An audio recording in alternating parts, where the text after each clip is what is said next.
El olor a muerte impregnaba el aire aquella mañana en Cartagena, Colombia. Era el 20 de abril de 1845, y la hacienda Valdés estaba inquietantemente silenciosa. Dentro del gran salón comedor, 3 cuerpos yacían desplomados sobre sus platos de desayuno. El amo Esteban Valdés, su esposa Isabela y su hijo mayor, Carlos, todos muertos. El único sonido era el suave tintineo de los cubiertos, mientras una joven mujer negra limpiaba la mesa con calma, su rostro sin mostrar emoción alguna. Esta era Ana Morales, y acababa de alterar el curso de la historia sudamericana con nada más que un puñado de hojas de adelfa y una mano firme. Pero cómo una esclava de cocina se convirtió en una de las luchadoras de resistencia más temidas en el sur antiesclavista. Cómo una mujer que no sabía leer ni escribir orquestó una revolución que sembró el miedo en los corazones de los dueños de esclavos a lo largo de 3 provincias. Para entender la historia de Ana, primero debemos comprender Cartagena en la década de 1840.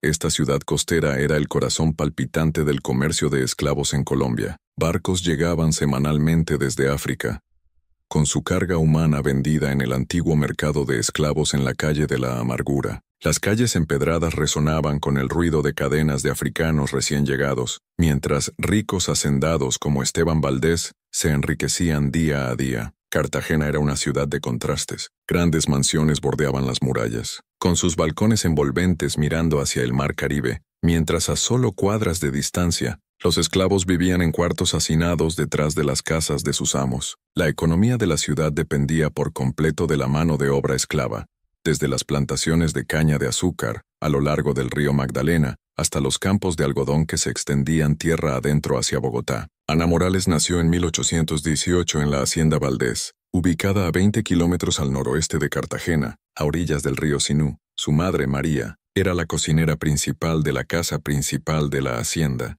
un puesto que traía tanto privilegios como peligros. Las cocineras jefas conocían todos los secretos de la familia, manejaban toda la comida y tenían acceso a cada habitación de la casa. También cargaban con la ira de sus amos cuando las comidas no eran perfectas. El padre de Ana nunca fue reconocido oficialmente, pero todos en la hacienda sabían que era Esteban Valdés en persona. Esto convertía a Ana en lo que se llamaba una esclava de casa, lo suficientemente clara de piel para trabajar adentro, pero nunca lo suficiente para ser libre. Su herencia mixta se convirtió en su mayor ventaja y en su fuente más profunda de dolor. De niña, Ana mostró una inteligencia inusual que impresionaba y preocupaba a los otros esclavos. Mientras la mayoría de los niños de su edad jugaban en la tierra entre los barracones de esclavos, Ana se sentaba en silencio en las esquinas, escuchando conversaciones que no debía oír. Tenía una memoria extraordinaria.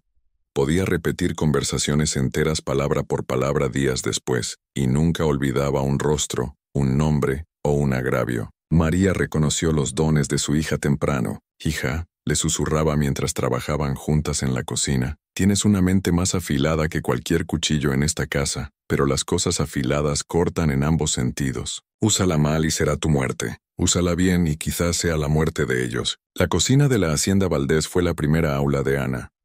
Construida como un edificio separado detrás de la casa principal para prevenir incendios, era un mundo en sí misma. La enorme chimenea dominaba una pared, con ganchos de hierro para colgar ollas y un sistema complejo de grúas para mover calderos pesados. Estantes cubrían las paredes, llenos de jarras de cerámica con especias, hierbas secas y alimentos preservados. En el centro estaba una gran mesa de madera marcada por años de corte y preparación. Aquí, María le enseñó a Ana no solo a cocinar, sino a sobrevivir. «Cada planta tiene un propósito», decía María mientras molía hierbas con su mortero y pilón. «Algunas curan, algunas dañan, algunas matan. Una cocinera que conoce sus plantas tiene más poder que cualquier capataz con un látigo». Ana aprendió a identificar cada planta en los terrenos de la hacienda. Sabía que la corteza de sauce aliviaba el dolor, que la dedalera podía ralentizar un corazón acelerado, y que las semillas de ricino causaban enfermedades violentas. Lo más importante, aprendió sobre la adelfa, el hermoso arbusto florido que crecía silvestre por todo Colombia. Cada parte de la adelfa era mortalmente venenosa, pero casi imposible de detectar en la comida si se preparaba correctamente.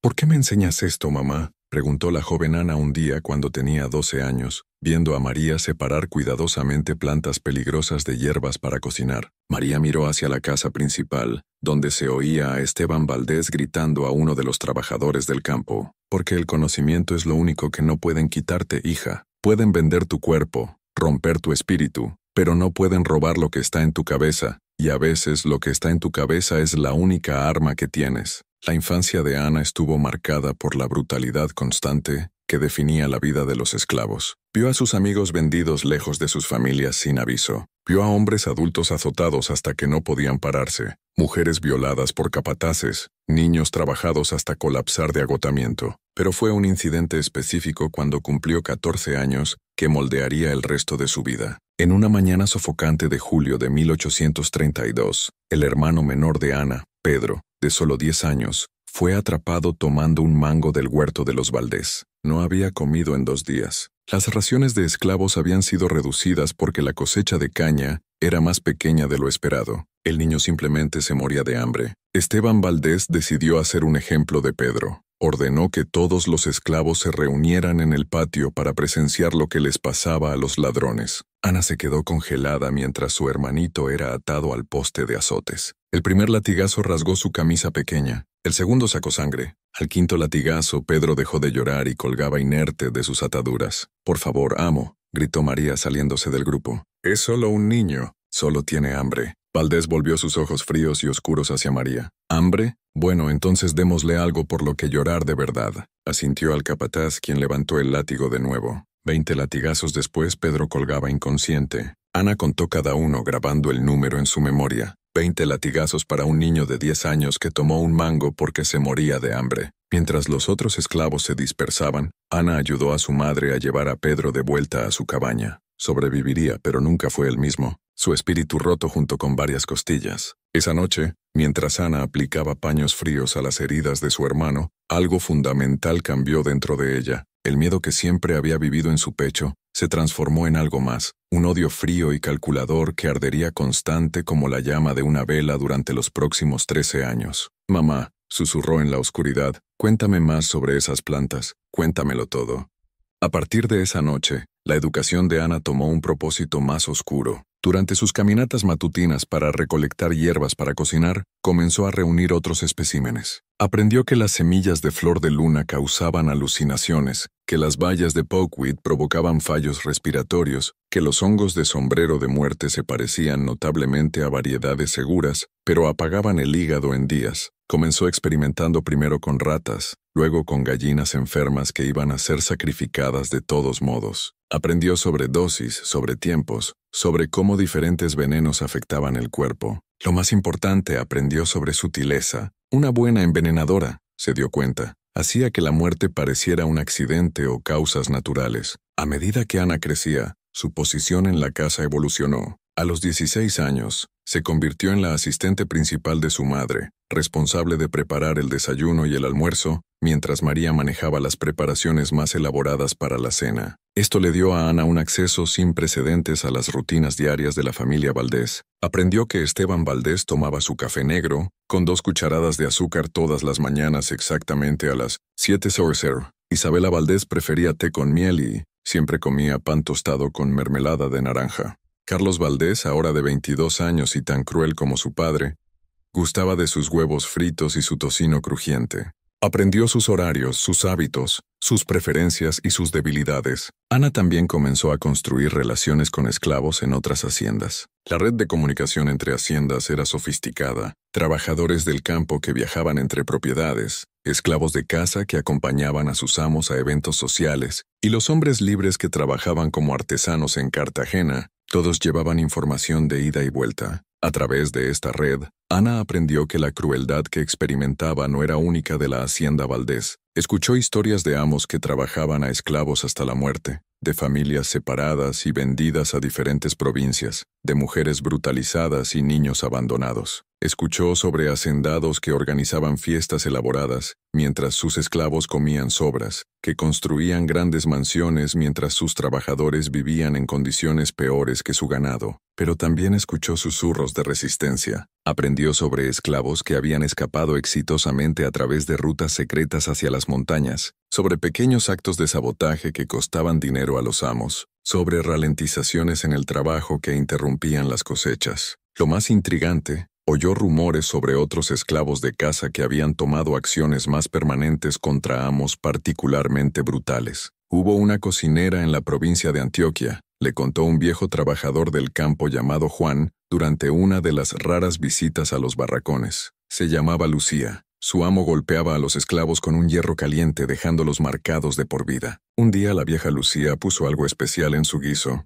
Lo encontraron 3 días después, rígido como una tabla. El doctor dijo que fue el corazón, pero Lucía sabía mejor. ¿Qué pasó con Lucía?, la preguntó Ana. Juan se encogió de hombros. Nada, nadie sospechó de la cocinera. El hermano del amo heredó la hacienda. Trataba a la gente mucho mejor. A veces el Señor obra de maneras misteriosas. Estas historias plantaron semillas en la mente de Ana. Comenzó a ver patrones. Amos que morían en circunstancias misteriosas, a menudo tenían historiales de crueldad excepcional. Las muertes siempre se atribuían a causas naturales o accidentes. Pero Ana comenzó a sospechar que había una red de esclavos de casa, tomando la justicia en sus propias manos. Para 1838, Ana se había convertido en la esclava de casa más confiable en la hacienda Valdés. A los 20 años era hermosa, inteligente y completamente invisible para la familia blanca a la que servía. Ellos hablaban libremente frente a ella, discutían negocios y política, revelaban sus miedos y prejuicios, nunca imaginando que ella escuchaba cada palabra y recordaba todo. Aprendió que Esteban Valdés debía dinero significativo a bancos en Cartagena, que la hacienda luchaba financieramente y que estaba considerando vender varias familias de esclavos para pagar sus deudas. Descubrió que Carlos Valdés planeaba casarse con una joven de Barranquilla, cuyo padre poseía 3 haciendas, una unión que haría a los Valdés una de las familias más ricas de Colombia. Lo más perturbador, aprendió sobre sus planes futuros para los esclavos de la hacienda. Durante una cena en finales de 1838, oyó a Esteban contándole a sus invitados sobre su intención de criar a sus esclavos de manera más sistemática, tratándolos como ganado para maximizar ganancias. La clave es la cría selectiva, explicaba Esteban con voz más alta de lo usual por el vino. Mantener a los machos fuertes, vender a los débiles, obligar a las mujeres a aparearse con los mejores especímenes. En 10 años tendré el mejor stock de esclavos en las costas. Ana se congeló en la puerta, con una bandeja de platos sucios en las manos. Estaba hablando de sus amigos, su familia, su gente como si fueran animales. Pensó en su madre, María, ahora de 45 años y mostrando signos de artritis por décadas de trabajo en la cocina. Pensó en Pedro, aún con cicatrices de su azotamiento infantil. Pensó en las jóvenes en los barracones que serían forzadas al programa de cría de Esteban Valdés. Esa noche, Ana tomó su decisión. No esperaría por la libertad, no esperaría rescate, no rezaría por liberación. En cambio, entregaría justicia a ella misma, usando la única arma a su disposición, su conocimiento de plantas, su acceso a la comida y su posición invisible en la casa. A la mañana siguiente, Ana comenzó sus preparativos cuidadosos. Empezó recolectando hojas de adelfa, secándolas lentamente y moliéndolas en un polvo fino que se parecía notablemente a la pimienta negra. Probó su mezcla en ratas, perfeccionando la dosis necesaria para causar una muerte que pareciera fallo cardíaco. Estudió la rutina de desayuno de la familia Valdés con nueva intensidad, notando exactamente cuánto azúcar agregaba Esteban a su café, cómo Isabela removía su té, cómo Carlos sazonaba sus huevos. Por 6 meses Ana planeó cada detalle.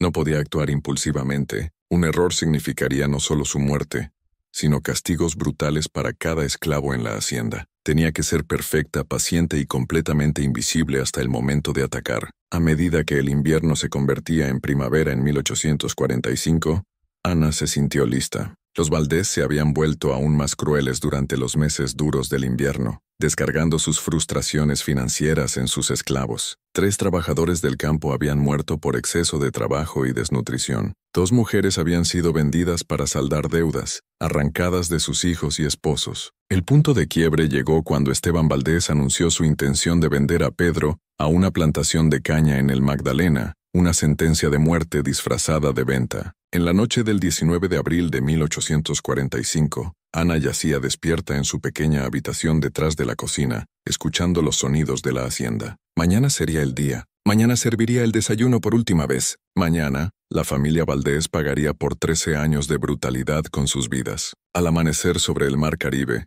Ana se levantó y comenzó a preparar lo que se convertiría en el desayuno más infame en la historia colombiana. La mañana del 20 de abril de 1845 comenzó como cualquier otra en la hacienda Valdés, pero Ana Morales sabía que sería el último día ordinario de su vida. Mientras caminaba a través de la niebla matutina hacia la casa de la cocina, cargando una canasta de huevos del gallinero, oyó el sonido que sellaría el destino de la familia Valdés, el tintineo de cadenas de esclavos subiendo por el camino de tierra. Un carro de comerciante de esclavos se acercaba a la hacienda, tirado por 2 mulas cansadas. Ana reconoció al conductor inmediatamente, Rafael Gómez, uno de los comerciantes de esclavos más notorios de Cartagena.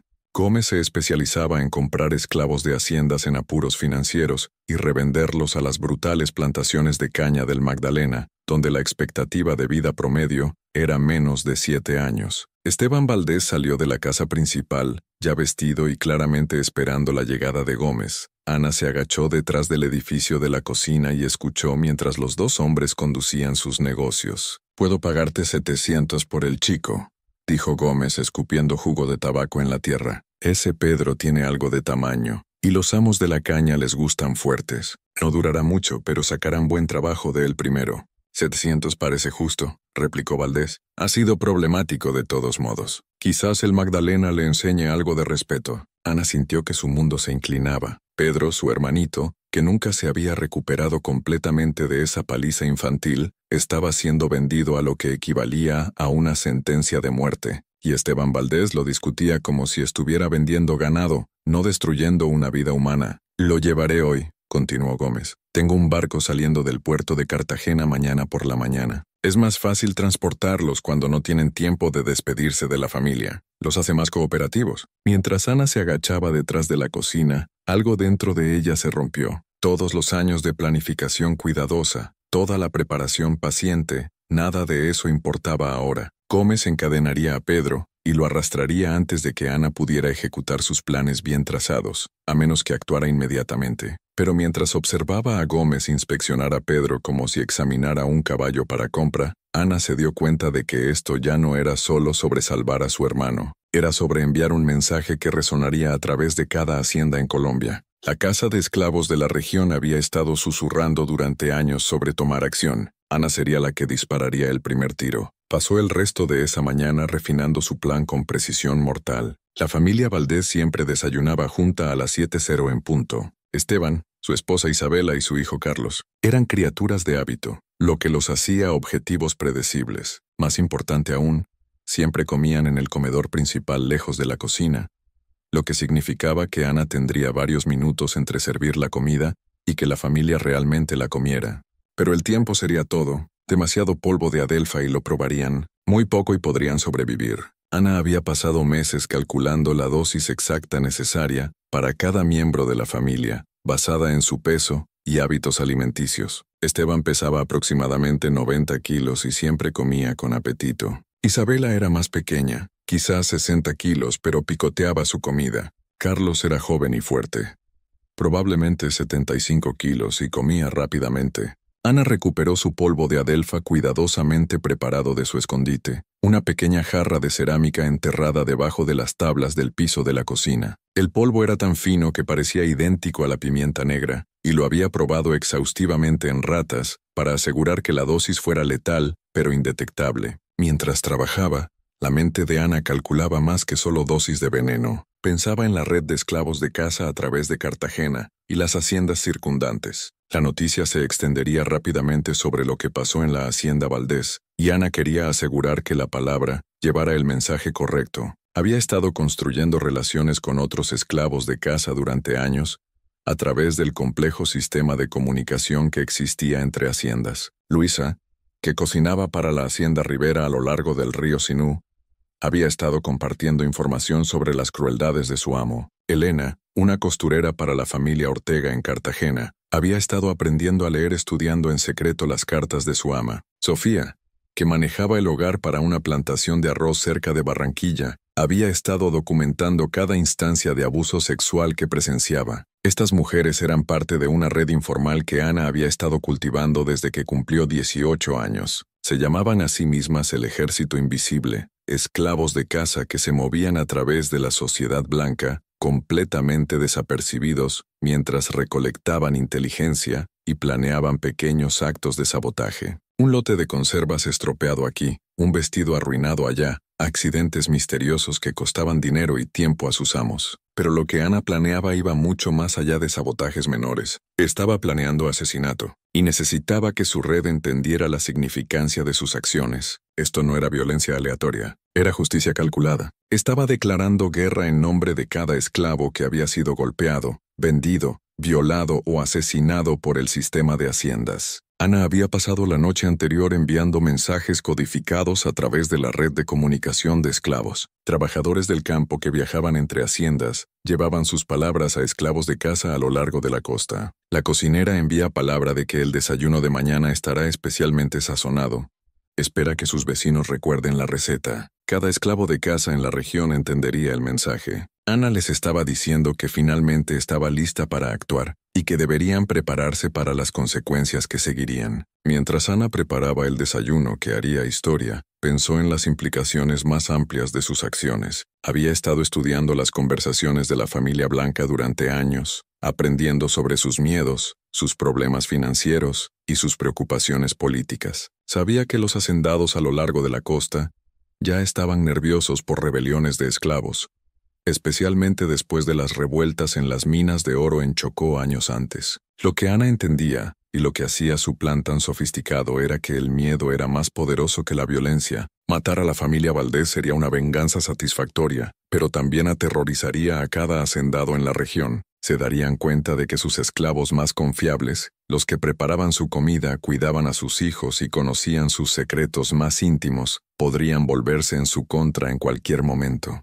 Ana había observado cómo las familias blancas interactuaban con sus esclavos de casa, e identificó su mayor vulnerabilidad. Confiaban en las personas que oprimían. Esteban Valdés nunca cuestionaba la comida que Ana le servía. Isabela Valdés nunca preocupaba que su té pudiera estar envenenado. Carlos Valdés nunca consideraba que la joven mujer que limpiaba su habitación pudiera estar planeando su muerte. Esta confianza se basaba en la creencia racista de la comunidad blanca de que los esclavos eran naturalmente sumisos y carecían de inteligencia para planear resistencia sofisticada. Ana pretendía romper esa ilusión permanentemente. El aspecto psicológico del plan de Ana estaba tan cuidadosamente elaborado como el veneno mismo. Había pasado años observando cómo la familia Valdés lidiaba con el estrés y el conflicto. Esteban se volvía violento cuando era desafiado. Isabela se refugiaba en la negación ante realidades desagradables. Carlos dependía de la autoridad de su padre para resolver problemas. Ninguno estaría preparado para manejar la eliminación sistemática de su estructura de poder. Más importante aún, los otros hacendados en la región serían forzados a confrontar la realidad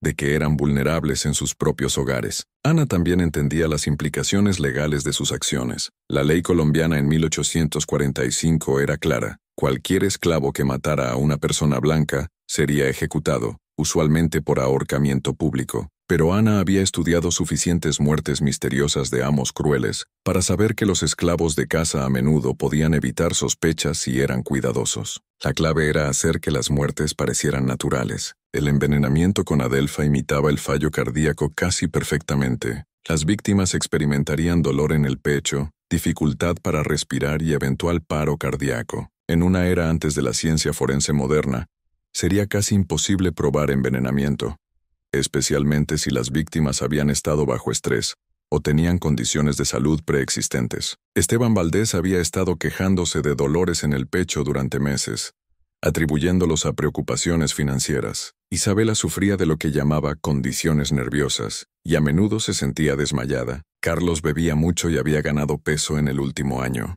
Los tres tenían razones plausibles para problemas cardíacos repentinos. El plan de Ana también consideraba lo que pasaría después de las muertes. Sabía que la sospecha inicialmente caería en esclavos del campo, especialmente aquellos con historiales de desafío. La comunidad blanca asumiría que cualquier resistencia venía de los esclavos peligrosos que trabajaban en los campos, no de los confiables esclavos de casa. Esto le daba a Ana varias ventajas. Primero, estaría por encima de sospechas durante la investigación inicial. Segundo, estaría en posición de influir en la narrativa compartiendo información sobre posibles sospechosos. Tercero, podría usar su posición para ayudar a otros esclavos a evitar castigo por crímenes que no cometieron, pero el objetivo final de Ana iba más allá de simplemente evitar captura. Quería empezar una revolución, y las revoluciones requerían más que una acción exitosa. Necesitaba inspirar a otros esclavos de casa a seguir su ejemplo, mientras evitaba la represión masiva que seguiría si las autoridades blancas entendieran el verdadero alcance de la conspiración. Su solución era elegante en su simplicidad.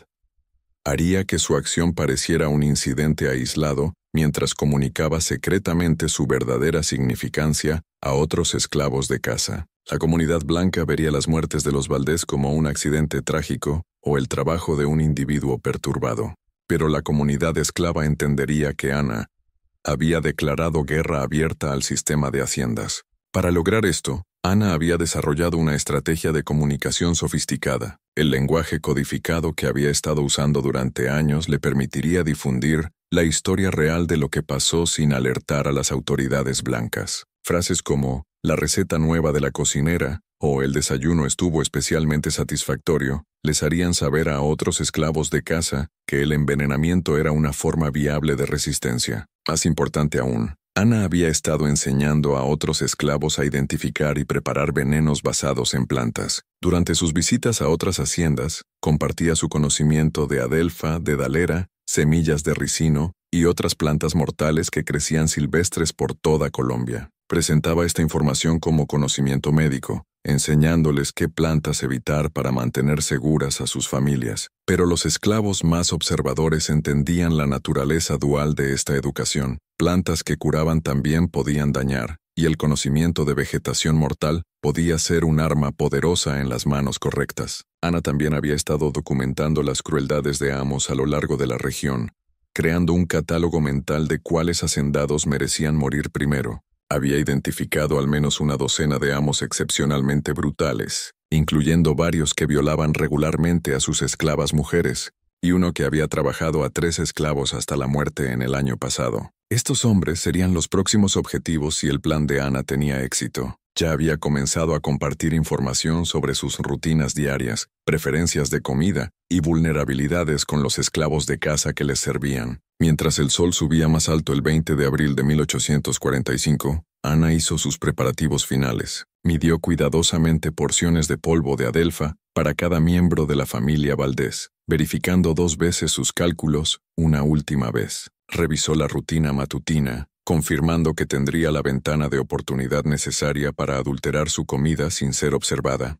Lo más importante, se preparó psicológicamente para lo que estaba a punto de hacer. Ana nunca había matado a nadie antes, pero había estado preparándose para este momento durante años. Pensó en Pedro, quien sería encadenado y arrastrado al Magdalena si no actuaba. Pensó en su madre, María, cuya artritis empeoraba por décadas de labor en la cocina. Pensó en cada esclavo que había sido azotado, vendido, violado o asesinado en la hacienda Valdés. Pero Ana también pensó en el futuro que estaba tratando de crear. Cada esclavo de casa en la región oiría sobre lo que pasó en la hacienda Valdés.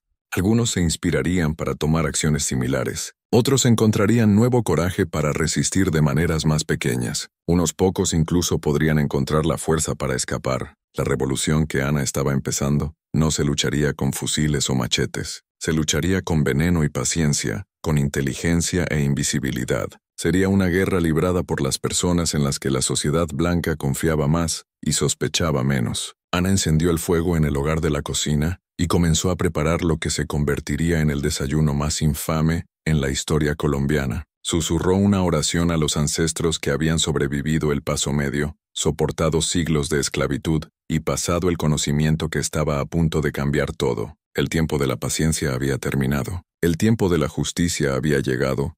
Y Ana Morales, la cocinera invisible que había pasado su vida sirviendo a las personas que la oprimían, estaba a punto de servirles su comida final. El 20 de abril de 1845 amaneció gris y húmedo sobre la hacienda Valdés. El musgo español colgaba como sudarios funerarios de los antiguos robles que bordeaban el camino de tierra a la casa principal, y una niebla inusual rodaba desde el mar Caribe, amortiguando los sonidos habituales de la actividad matutina. Era como si la naturaleza misma estuviera conteniendo el aliento por lo que estaba a punto de desplegarse. Ana Morales se levantó antes del amanecer, como había hecho cada mañana durante los últimos 7 años, pero hoy sus manos estaban perfectamente firmes mientras se vestía con su sencillo vestido de algodón de trabajo y envolvía su cabello en el pañuelo azul descolorido que había pertenecido a su madre. Hoy, no había miedo en su corazón, solo la fría certeza de que la justicia finalmente llegaba. A las 5:30, caminó a través del patio brumoso hacia la casa de la cocina, sus pies descalzos silenciosos en el sendero de ladrillos. El peso familiar de las llaves de la cocina colgaba de su cinturón, llaves que le daban acceso a cada despensa, cada gabinete de especias,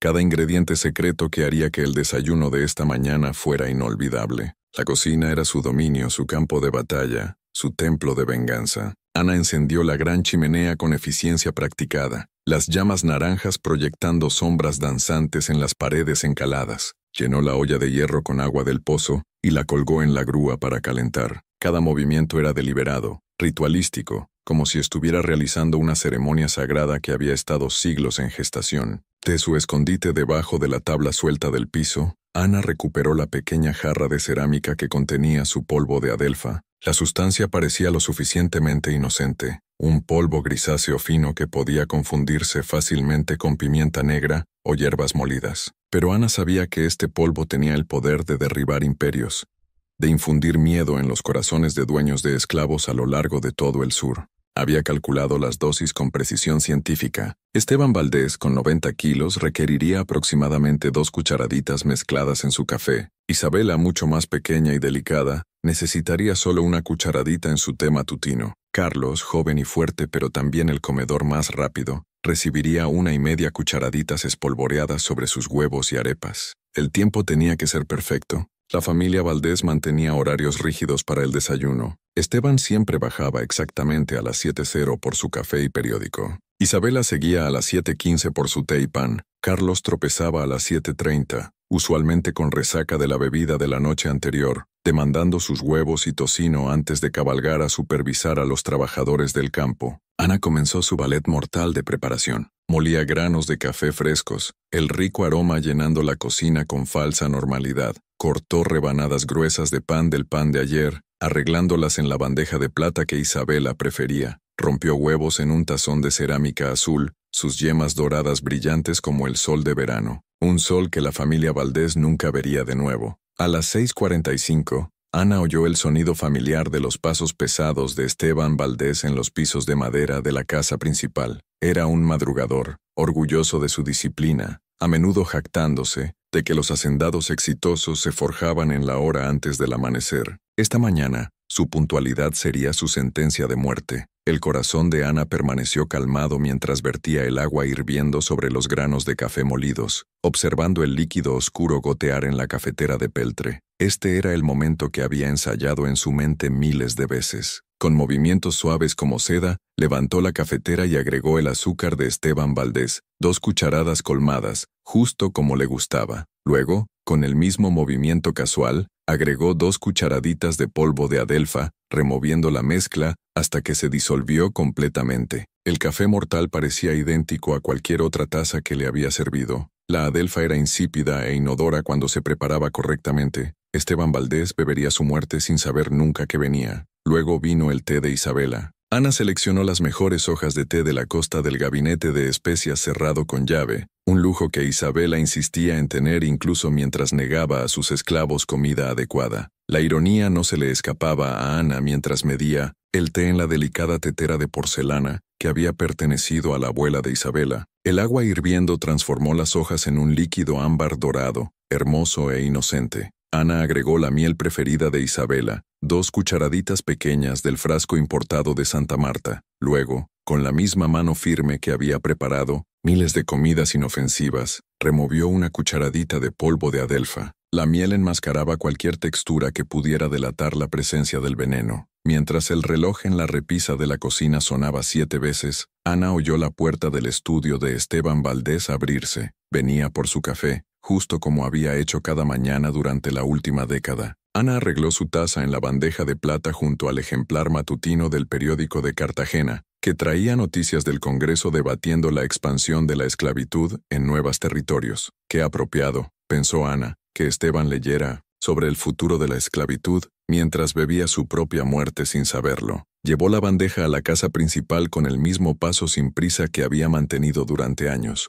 Nadie recordaría nada inusual sobre esta mañana. Eso era crucial para el éxito de su plan. Esteban ya estaba sentado en su enorme escritorio de caoba cuando Ana entró al estudio, su cabello gris brillando con pomada, su rostro luciendo la expresión satisfecha de un hombre que creía que el mundo existía para su placer. «Buenos días, Ana», dijo sin levantar la vista de sus papeles. «El clima está aclarando bien. Debería ser perfecto para la siembra de caña». «Sí, amo», replicó Ana, su voz no traicionando nada mientras colocaba la taza de café a su codo derecho. «Un clima perfecto, en efecto». Esteban levantó la taza y tomó su primer sorbo de café envenenado exactamente a las 7:03. Ana observó por el rabillo del ojo cómo bebía profundamente, luego bajó la taza con un suspiro satisfecho. La adelfa ya entraba en su torrente sanguíneo, comenzando su trabajo mortal en su sistema cardiovascular. Ana regresó a la cocina para preparar el desayuno de Isabela. La ama de la hacienda prefería tomar su comida matutina en el solario, con vista a su preciado jardín de rosas. Isabela se consideraba una delicada dama sureña, a pesar de tener 43 años y ser más dura que el hierro de ferrocarril cuando se trataba de castigar esclavos. El servicio de té era un ritual elaborado que Isabela insistía en tener. Porcelana fina, cucharas de plata, servilletas de lino y flores frescas del jardín. Ana arregló todo con cuidado meticuloso, sabiendo que Isabela examinaría cada detalle en busca de imperfecciones. El té envenenado se sentó inocentemente en su tetera de porcelana, pareciendo exactamente como las cientos de otras teteras que Ana había preparado a lo largo de los años. A las 7:15 precisamente, Ana tocó suavemente la puerta del solario. Isabela ya estaba sentada en su pequeña mesa redonda, vestida con un bata matutina de seda amarilla pálida, su cabello grisáceo arreglado en un estilo elaborado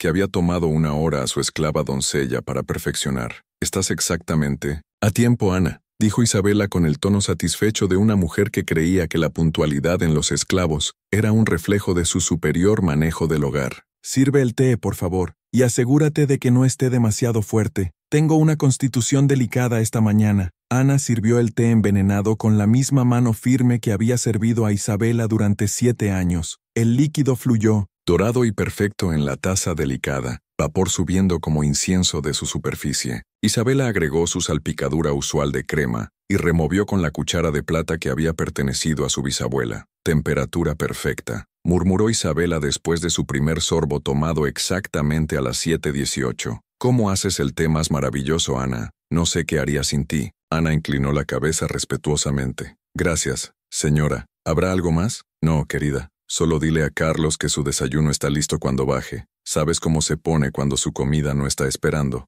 Ana regresó a la cocina para la preparación final. Carlos Valdés era el miembro más joven y cruel de la familia, un hombre de 24 años que trataba a las esclavas mujeres como su propiedad personal y a los esclavos hombres como objetos para su diversión violenta. Había sido él quien sugirió vender a Pedro a las plantaciones de caña del Magdalena, riendo sobre cómo el chico aprendería respeto de la manera dura. Carlos gustaba de sus huevos fritos, su tocino crujiente y sus arepas nadando en mantequilla. Ana preparó su desayuno exactamente como lo prefería, luego espolvoreó cuidadosamente el polvo de adelfa sobre los huevos y lo removió en las arepas. El polvo era virtualmente invisible contra los huevos amarillos y las arepas pálidas, y Carlos siempre comía demasiado rápido para notar cambios sutiles en textura o sabor. A las 7:32, Carlos Valdés tropezó en el comedor, su cabello desordenado por el sueño y sus ropas arrugadas por la bebida de la noche anterior. Ya estaba de mal humor, gritando por su desayuno antes de siquiera sentarse. «¿Dónde está mi comida, Ana? Te dije que necesitaba estar en los campos temprano hoy.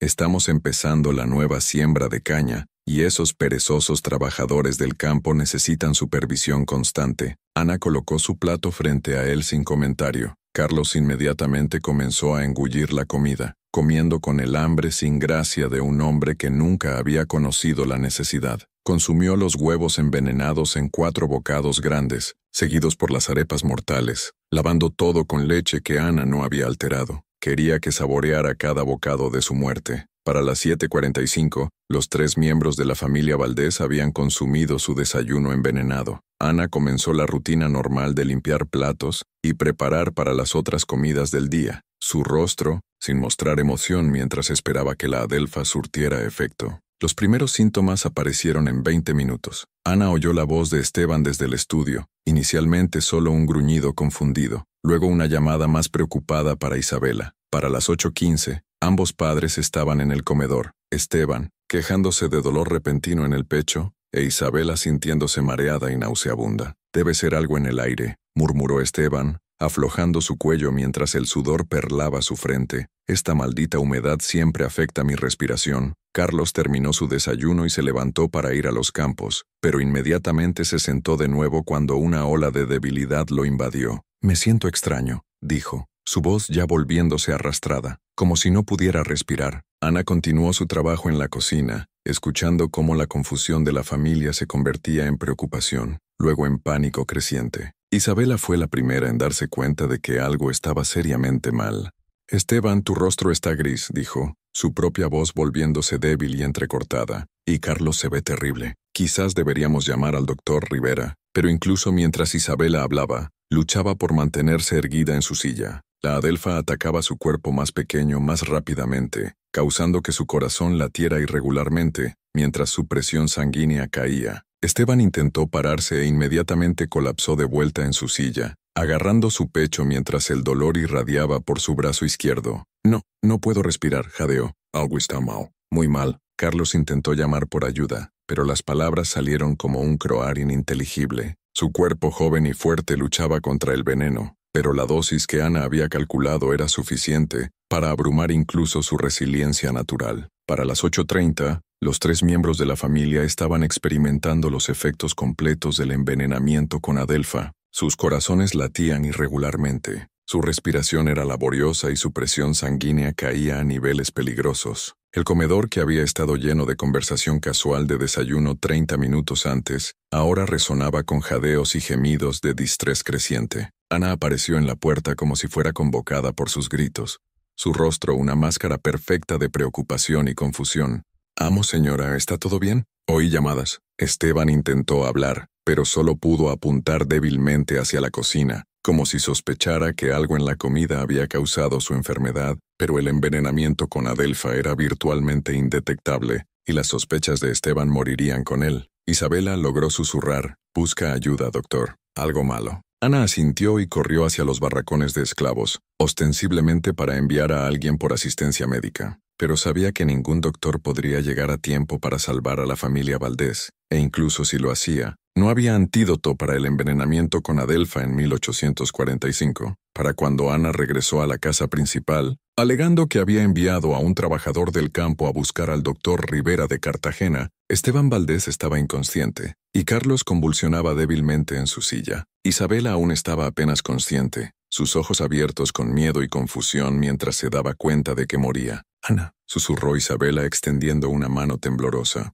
«Ayúdanos, por favor». Ana se arrodilló junto a la silla de Isabela, tomando la mano de la mujer moribunda en la suya. Por un momento, sus ojos se encontraron, y Ana vio el instante exacto en que Isabela se dio cuenta de la verdad. El reconocimiento cruzó el rostro de Isabela, entendiendo que la esclava de casa confiable que había servido a su familia durante años acababa de asesinarlos a todos. Pero Isabela estaba demasiado débil para hablar, demasiado cerca de la muerte para levantar una alarma. Solo podía mirar a Ana con ojos que contenían terror, traición y un reconocimiento naciente de la justicia que nunca había visto venir. Esteban Valdés murió primero, su corazón deteniéndose a las 8:57 mientras se desplomaba hacia adelante sobre la mesa de desayuno. Carlos lo siguió 5 minutos después, su cuerpo joven finalmente sucumbiendo al veneno que había abrumado su sistema cardiovascular. Isabela duró más, su dosis más pequeña tomando casi 1 hora para completar su trabajo mortal, pero finalmente tomó su último aliento a las 9:15, su mano aún apretada en la de Ana.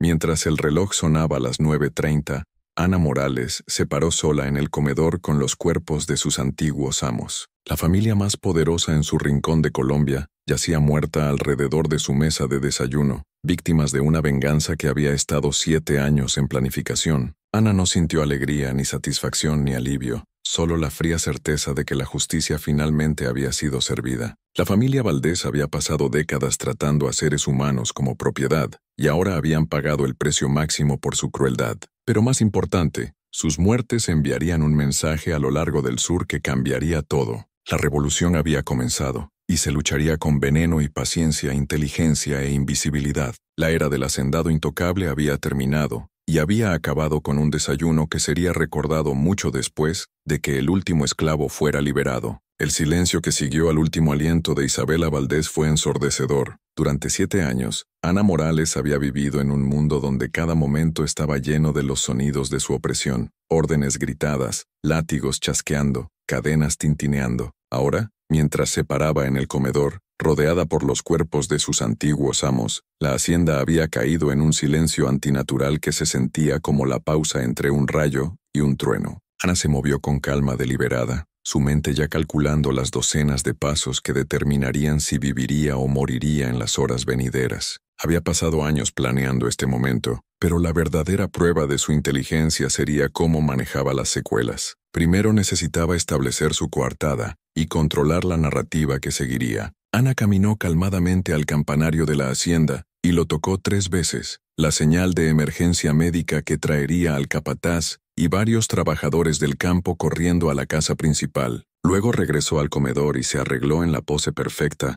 de una esclava de casa horrorizada que había descubierto una tragedia. Cuando Miguel Rivera, el capataz blanco de la hacienda, irrumpió por la puerta principal con 2 trabajadores del campo detrás, encontró a Ana arrodillada junto a la silla de Isabela, aparentemente tratando de revivir a su ama con sales aromáticas del gabinete de medicinas. «Dios tenga misericordia», exclamó Miguel asimilando la escena de 3 cuerpos muertos alrededor de la mesa de desayuno. «¿Qué pasó aquí, Ana? ¿Qué en nombre de Dios pasó?» Ana levantó la vista con lágrimas corriendo por su rostro. Lágrimas que eran reales, aunque no por las razones que Miguel asumiría. Lloraba por Pedro, quien aún estaba encadenado en el carro del comerciante de esclavos, aguardando transporte al Magdalena. Lloraba por su madre, María, cuyas manos torcidas por la artritis habían preparado miles de comidas para gente que la trataba como un animal. Lloraba por cada esclavo que había muerto bajo la crueldad de los Valdés. Pero para Miguel Rivera, parecía una esclava de casa afligida llorando por sus amados amos. «No sé, amo Miguel», sollozó Ana. «Les serví el desayuno como siempre. Luego fui a atender el jardín de la cocina. Cuando volví a limpiar los platos, los encontré así». El amo Esteban se agarraba el pecho, y la señora Isabela llamaba por ayuda. Pero para cuando llegué a ella, Ana dejó que su voz se desvaneciera en un desespero convincente. Miguel se arrodilló junto al cuerpo de Esteban Valdés, verificando un pulso que nunca encontraría. «Debe haber sido su corazón», murmuró.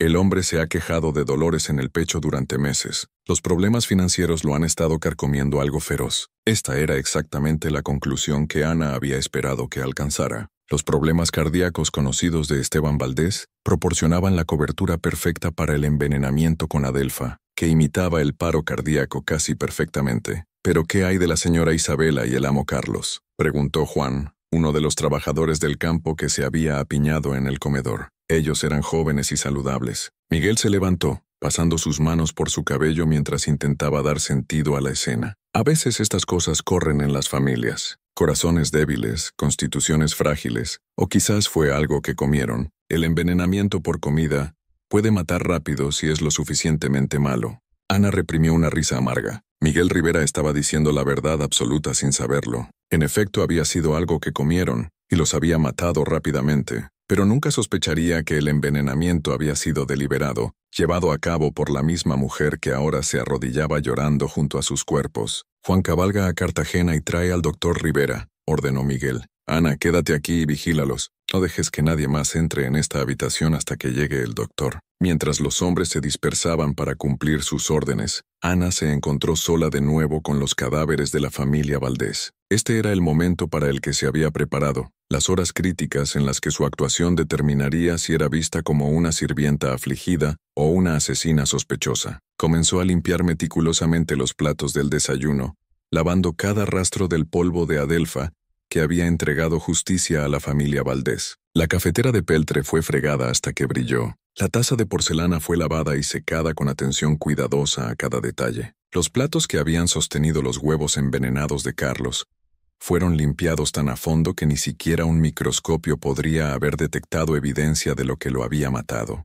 Pero la tarea más importante de Ana era manejar la información que moldearía la investigación que seguiría. Había pasado años cultivando relaciones con esclavos de casa a lo largo de la región de Cartagena, y ahora era tiempo de activar esa red. Mientras esperaba que el doctor Rivera llegara de Cartagena, Ana envió mensajes codificados cuidadosamente a sus aliados en haciendas vecinas. Los mensajes fueron llevados por trabajadores del campo, que viajaban entre propiedades y estaban enmarcados en el lenguaje aparentemente inocente que los esclavos habían desarrollado para comunicarse bajo las narices de sus amos. A Luisa, la cocinera en la hacienda Rivera, el desayuno no les cayó bien a la familia hoy. Todos se enfermaron después de comer. Pensé que debería saber en caso de que haya algo malo circulando. A Elena, la costurera para la familia Ortega.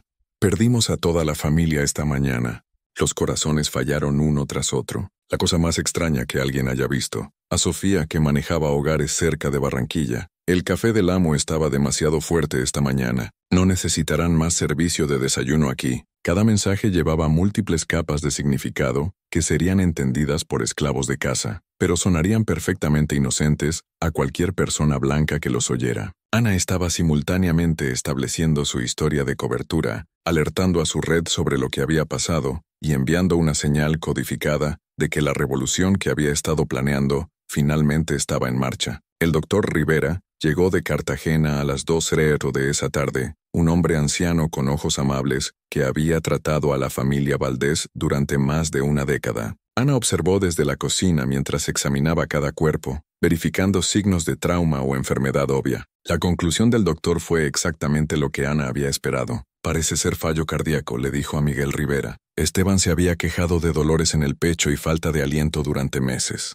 El estrés de sus dificultades financieras finalmente lo alcanzó. A veces, cuando un miembro de la familia muere repentinamente, el shock puede desencadenar episodios similares en parientes, especialmente si hay una debilidad hereditaria del corazón. Miguel asintió gravemente. ¿Así que no crees que fue algo que comieron? ¿Ningún envenenamiento o algo así? El doctor Rivera sacudió la cabeza. No veo evidencia de envenenamiento. Sus rostros no están descoloridos. No hay espuma alrededor de la boca, ni signos de convulsiones o vómitos. Esto parece muerte natural, aunque trágicamente repentina y afectando a toda la familia. Ana continuó su trabajo en la cocina mientras escuchaba esta conversación, su rostro manteniendo la expresión perfecta de confusión afligida. El pronunciamiento del doctor Rivera significaba que no habría investigación sobre la comida que había preparado, ni pruebas de los platos que ya había limpiado, ni sospechas dirigidas hacia los esclavos de casa que tenían acceso a las comidas de la familia.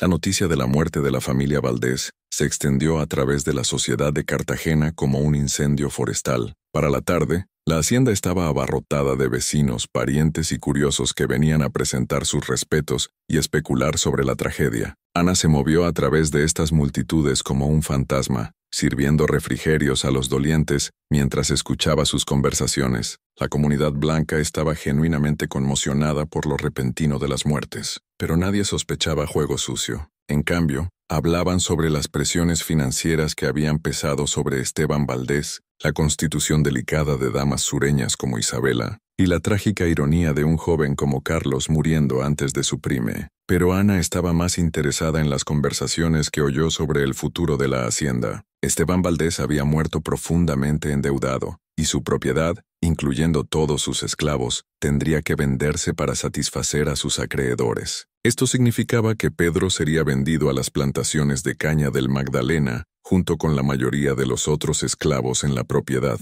Sin embargo, Ana había preparado para esta posibilidad. Entre los dolientes estaba Victoria Valdés, la hermana soltera de Esteban que vivía en Cartagena, y siempre había desaprobado la esclavitud por motivos morales. Victoria había heredado suficiente dinero de su padre para comprar algunos de los esclavos Valdés, y Ana había estado cultivando una relación con ella durante meses. Durante los preparativos del funeral, Ana se acercó a Victoria con humildad perfectamente calculada. «Señorita Victoria, señora, no quiero molestarla en su duelo, pero estoy preocupada por lo que pasará con mi familia cuando la hacienda se venda». Victoria, una mujer de buen corazón en sus 50s que había sido influenciada por el creciente movimiento abolicionista, miró a Ana con simpatía genuina. «Oh, querida, Sé que esto debe ser terrorífico para ti. He estado pensando en ese mismo problema. Mi mamá María tiene la artritis muy mala, continuó Ana, y mi hermanito Pedro no es lo suficientemente fuerte para las plantaciones de caña.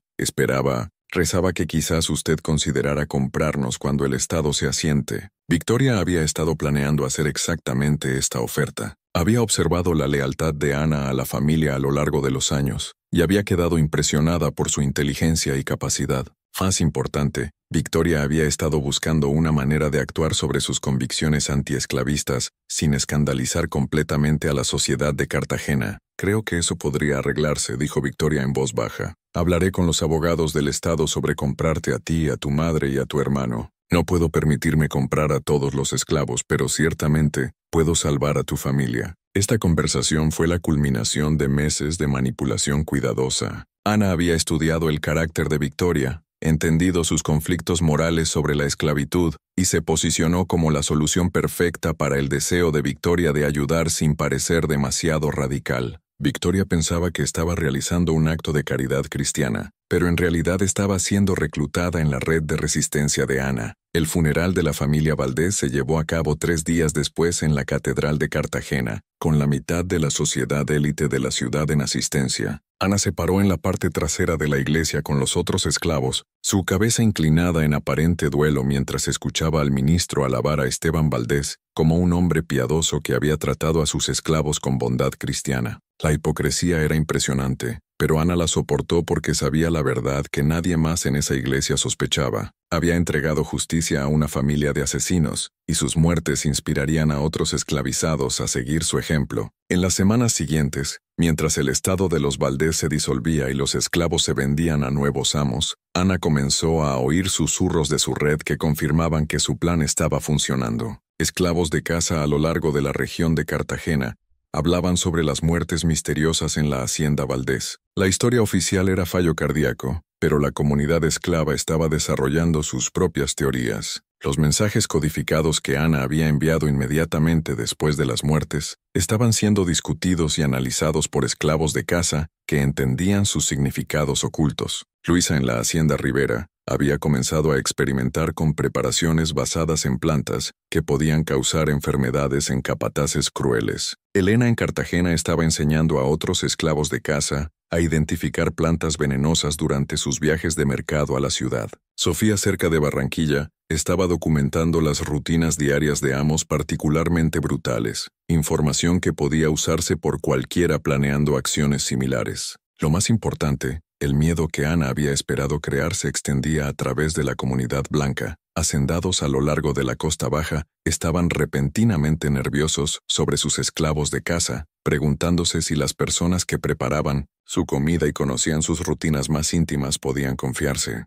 Varios amos comenzaron a requerir que sus esclavos de casa probaran su comida antes de servirla. Otros empezaron a variar sus rutinas diarias para hacerse menos predecibles como objetivos. Unos pocos hacendados, particularmente paranoicos, incluso contrataron probadores de comida o insistieron en preparar sus propias comidas. Este miedo era exactamente lo que Ana había pretendido lograr. Por primera vez en la historia de la esclavitud colombiana, los esclavos de casa estaban siendo vistos como amenazas potenciales en lugar de sirvientes confiables. La guerra psicológica que Ana había iniciado estaba funcionando. 3 meses después de la muerte de la familia Valdés, Ana estaba instalada en su nueva vida como sirvienta de casa de Victoria Valdés en Cartagena. Su madre, María, trabajaba como cocinera, sus articulaciones mejorando gradualmente con mejor comida y deberes más ligeros. Pedro estaba empleado como sirviente general, a salvo de las plantaciones de caña que lo habrían matado en 1 año, pero el trabajo real de Ana apenas comenzaba. Vivir en Cartagena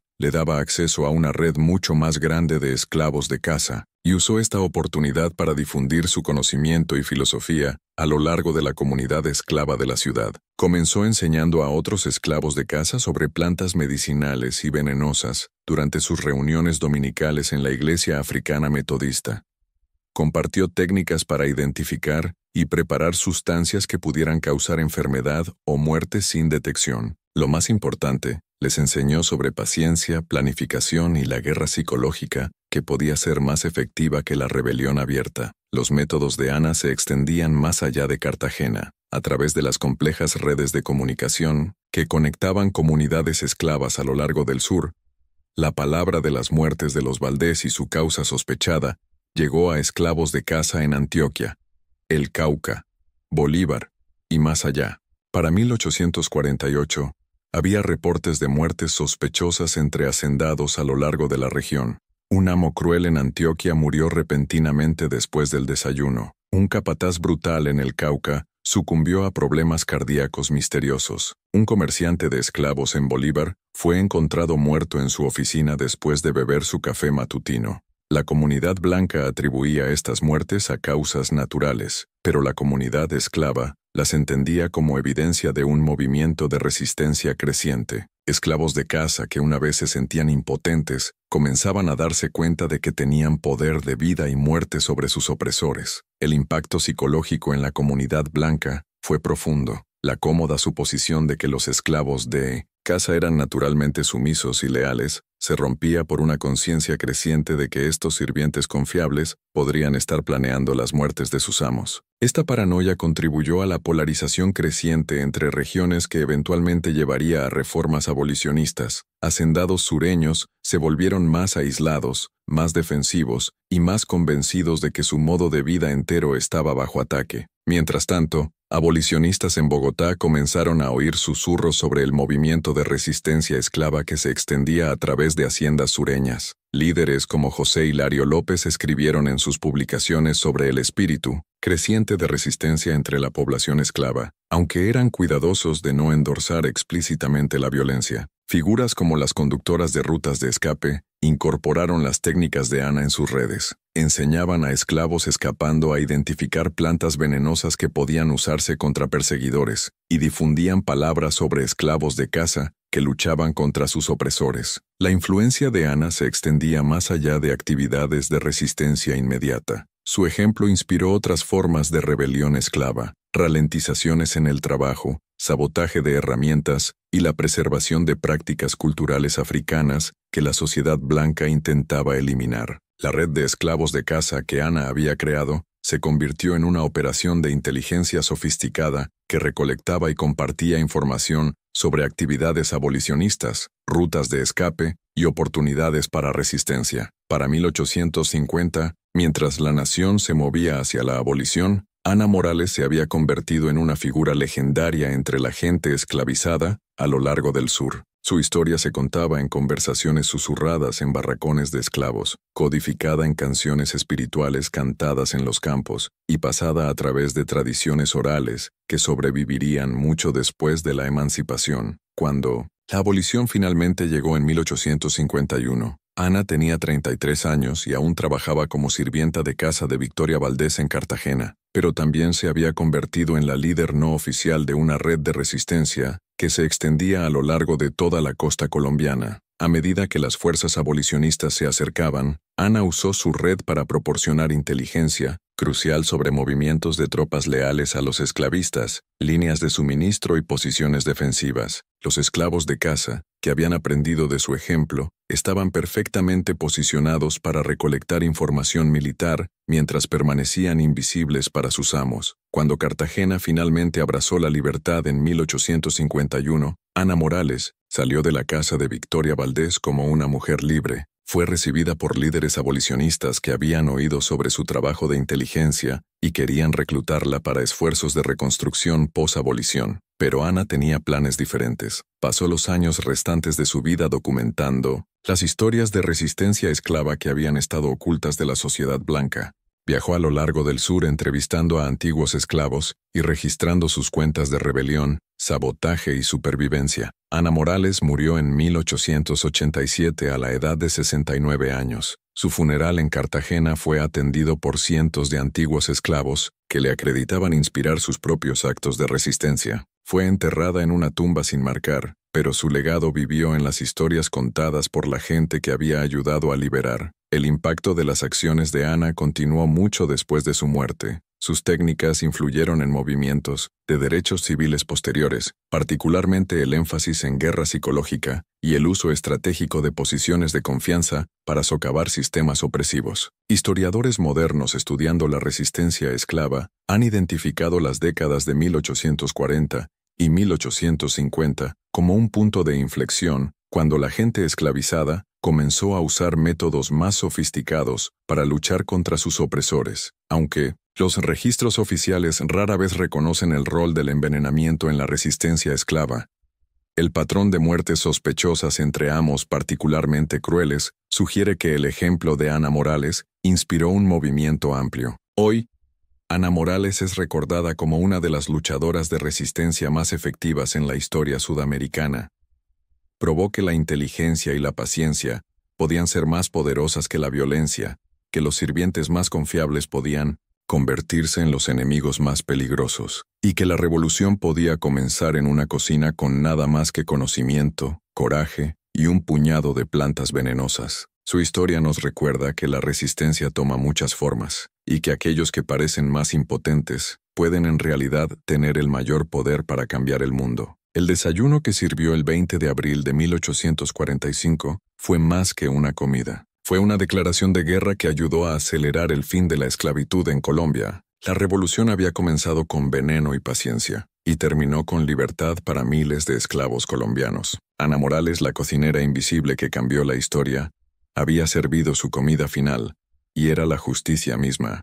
Para extender aún más el legado, se sabe que en los años posteriores a la abolición, Ana fundó pequeñas comunidades de exesclavos en las afueras de Cartagena, donde enseñaba habilidades de supervivencia, agricultura sostenible y la importancia de preservar las tradiciones africanas. Estas comunidades se convirtieron en centros de educación informal, donde generaciones posteriores aprendieron sobre la resistencia sutil que había allanado el camino para su libertad. Historiadores han descubierto diarios ocultos y relatos orales que detallan cómo la red de Ana continuó operando incluso después de la emancipación, ayudando a combatir la discriminación persistente y promoviendo la igualdad en una sociedad en transición. Su influencia se ve en movimientos modernos de derechos indígenas y afrocolombianos, recordándonos que las semillas de la justicia, una vez plantadas, continúan creciendo a través de las generaciones.